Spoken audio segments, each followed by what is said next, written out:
Ja, välkomna till min korvbrasa. Jag befinner mig en liten bit in i skogen hemma vid. Jag tänkte berätta lite vad som komma skall här på min kanal. Härnäst skulle jag tro att det blir höstfiske efter harr. Aldrig någonsin provat på.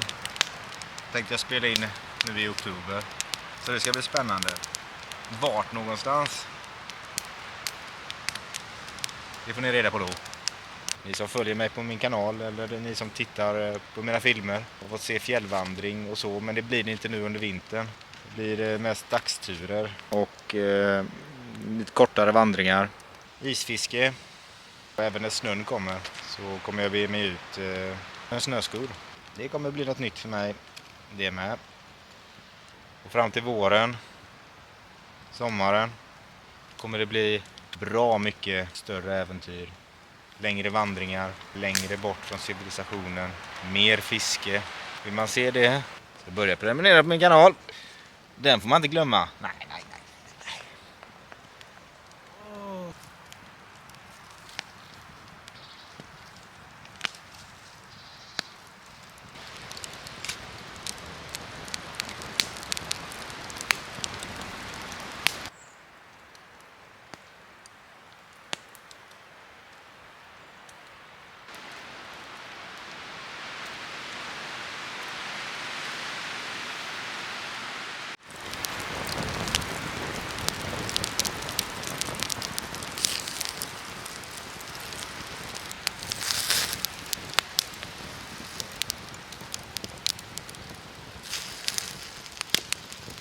Gärna en kommentar om vilka platser ni gärna skulle vilja se eller ett tips till mig om vad jag kan åka någonstans.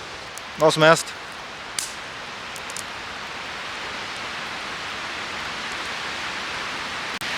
Förbannat gött detta. Varmt var det. Vi var det bra så länge. Så ses vi i nästa video.